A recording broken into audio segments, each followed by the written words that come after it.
Hydrogen infrastructure is a completely new infrastructure. I mean, to some extent in a country like the UK, you could use some of the gas infrastructure.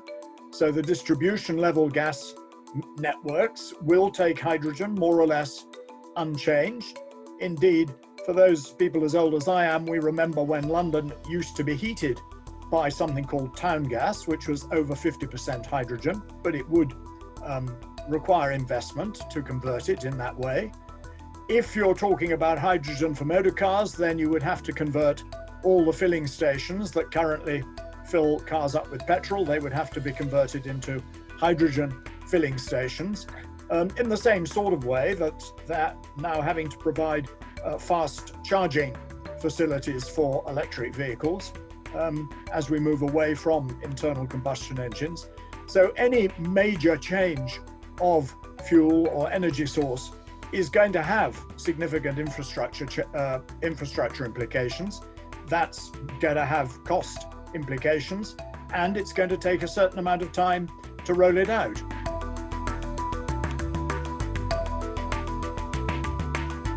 In order to get hydrogen the fuel, you have to break down something else in order to produce pure hydrogen.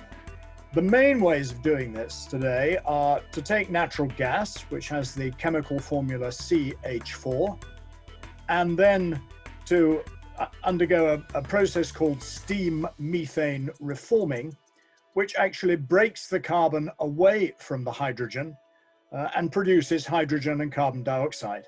That's not at all a low carbon way of producing it, because the carbon dioxide is not currently captured and stored.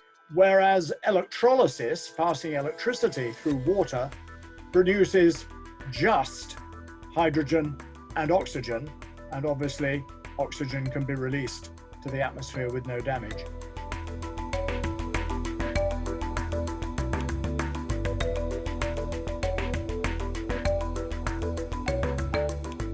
In a way, people don't want European Union countries to become less dependent on them for their energy.